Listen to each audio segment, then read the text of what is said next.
Assalamualaikum warahmatullahi wabarakatuh. My name is Syidan Imani.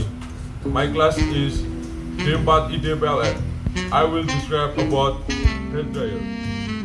A hairdryer or blow dryer is an electromechanical device that blows ambient or hot air over damp hair to speed the evaporation of water to dry the hair. Blow dryers enable better control over the shape and style of hair by accelerating and controlling the formation to temporary hydrogen bonds within each strand.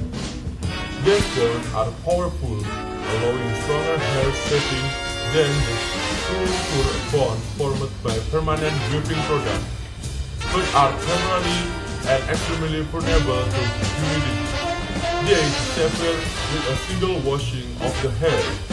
Hairstylists using blow dryers usually have volume and discipline, which can be further improved with styling products and hair precision during drying to add tension, hold, and heat. Thank you.